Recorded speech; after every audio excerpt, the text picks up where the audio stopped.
a direct line to heaven, and that for $10,000 you could talk to God. Well, the American thanked the priest and went along his way. The next stop was in Atlanta. There at a very large cathedral, he saw the same golden telephone with the same sign under it. He wondered if this was the same kind of telephone he saw in Orlando, and he asked a nearby nun what its purpose was.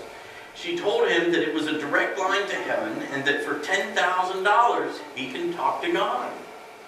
Okay, thank you, said the American. He then traveled to Indianapolis, Washington, D.C., Philadelphia, Boston, and New York. In every church, he saw the same golden telephone with the same $10,000 per call on sign underneath it. The American, upon leaving Vermont, decided to travel to Canada to see if the Canadians have the same telephone. He arrived in Canada, and again, in the first church he entered, there was the same golden telephone. But this time, the sign under it read 40 cents per call. The American was surprised, so he asked the priest about the sign. He says, "Father, I've traveled all over America, and I've seen the same golden telephone in many churches. I'm told that it's a direct line to heaven, but in the United States, the price was $10,000 per call." The priest smiled, and he answered, "You're in Canada now, son. It's a local call."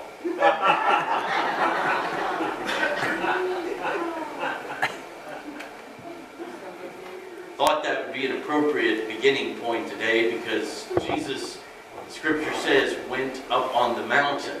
And the mountain was the place where, in biblical times, you went to be near to God. 9 days ago, we witnessed a special United States tradition. It was the inauguration of our president. This was number 58 in the story of our democracy, and in most of our history's inaugurations. One of the first items of business, of course, was for President Trump to do the inaugural address. And I got a little curious about these things today, because as you can imagine, the addresses, just like preachers' sermons, vary quite a bit in length, right? I learned this week doing some research that the longest address ever given at an inauguration was by President William Henry Harrison at 8,445 words. Now, just for context, that would take, he spoke for about 90 minutes without taking a break. Now, in contrast, how long was his presidency? 4 weeks, 5 weeks. The shortest presidency had the longest inauguration address. Maybe that has been instructional for every president since then. I'm not sure. Who had the shortest? Does anybody know? It was actually our first president, George Washington. It was in his second inauguration, second address. It was 130 words in 1793. Today, we've come in Scripture to another inaugural address, if you will. Jesus' Sermon on the Mount, according to the Gospel of Matthew. Now, depending on the translation you read, it comes in at around 2,000 words, about the same length as President Obama's inauguration address in 2013. And many presidents' addresses, if you look back in history, come in a few hundred words or so, plus or minus that. Inaugurating the new era, coming into being in his work and mission, is exactly what Jesus is about from the beginning to the end of that sermon. Just as anyone listening to President Trump on Inauguration Day could hear his intent to flip Washington right side up or upside down, depending on whom you talk to, Jesus came on the scene and immediately began to announce a new order for our life. He's announcing the realities of new covenant life. A covenant is what we are about as a church. There are some folks who see a church as nothing more than a do-gooder group, a social club, a place to belong. And it certainly is true that a church is a great place to belong, and hopefully all churches do many good things. A neighbor of ours who was into the closet a few weeks ago, and they're members of a nearby United Methodist church, told our staff there that we see all the great stuff that your church is doing. We're so impressed. Like like to say they were neighbors who just lived up the street. And that's great.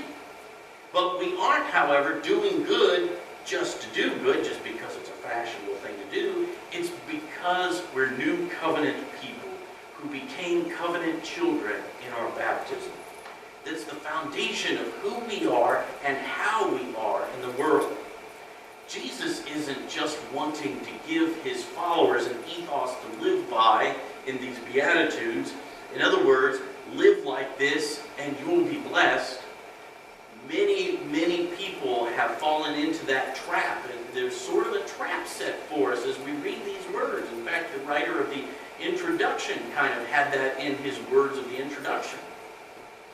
And I meant to edit that, Dick, and I'm sorry for myself that I didn't. Because that's not the point that Jesus was trying to get over to his people. N.T. Wright describes it this way: God is at work in a fresh way, and this is what it looks like. If you are humble, poor, mourning, peacemaking, I have wonderful news. And it's not just that I saved $100 on my life insurance either, or my car insurance. But even if you have, Jesus says, I've got better news for you than that. His good news is for absolutely everyone, no matter who we are. Jesus blessed everyone who's gathered, no matter who they are and no matter what they have done or where they find themselves to be in this life. And from here on, Jesus is telling us that the way that we have thought things work will not be the way they work. Most of our world still thinks that wonderful news, or being blessed, means much success, wealth, or a long life, that you've made it to the top, that your title demands respect or comes with authority. You have a loving family. You have well-behaved children. Blessing, at least according to the standards of our world and even their world, was most often of the material type of blessing. But in Jesus, the way things used to be are going to be flipped. Jesus teaches something different. Jesus teaches us how to see that God calls blessed those who are down and out, distressed by their circumstances, passionate about promoting righteousness and working for peace, or persecuted because of his name. It's a radically new understanding for Jesus' people. And while the teaching has been with us ever since Jesus uttered these words, it's still a radical way to live today. And the primary reason it's so radical and challenging for us is that the destiny that we are destined for as new covenant people isn't fully realized in the here and now that we live day by day.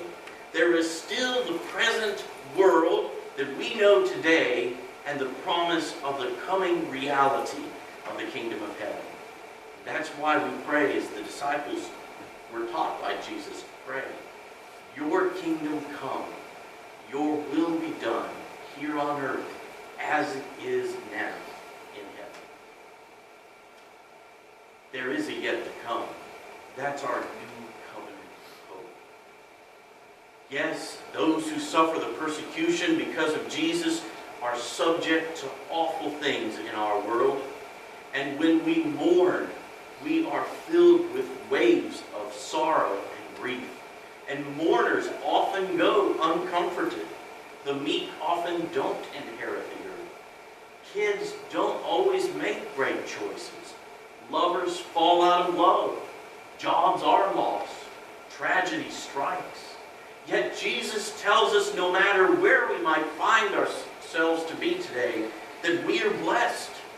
It means that no matter who we are, no matter what we've done, you are blessed and you are welcomed into God's family, and there is nothing that you can do ever to lose God's love, affirmation, or blessing. Paula, you are blessed. Leanne, you are blessed. Kenny, you are blessed. Betty, you are blessed. Ernie, Arlene, you are blessed. Lois, you are blessed. Dick and Marla, you are blessed. JJ, Paige, you are blessed. Christine, you are blessed. Dane, you are blessed. Gladys, you are blessed. Fred, you are blessed. David and Donna, you are blessed today. Jennifer, you are blessed. Francis, Linda, you are blessed. Charlie and Marlene, you are blessed. Even on the roughest morning, you are still blessed. Mary Ann, you are blessed. Stormy, you are blessed. I was looking to start with you today, Stormy, but you aren't up here. Alice, you are blessed. Martha, you are blessed. Norman, you are blessed. Babs, you are blessed. Ed, Shirley, you are blessed. Betty, you are blessed. Carol, you are blessed. Susan, you are blessed. And tell Willard he's blessed too. Glenn, Nancy, you are blessed. Jane, you are blessed. Karen, you are blessed. Reva, Jamie, you are blessed. Bob, you are blessed. Liesel, you are blessed.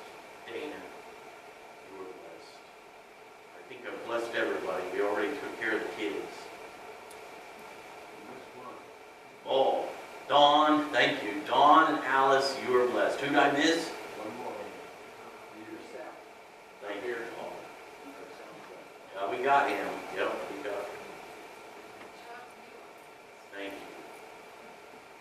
In the midst of our today, in which you may be feeling like the least blessed person in this world, even when the yet to come of God's heaven is further away than you can possibly imagine it could be, you are blessed.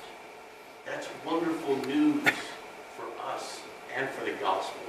The life of heaven is to become the life of this world, and we can live through the strength of God's Spirit and through God's grace day by day in the light of that blessed reality in our lives.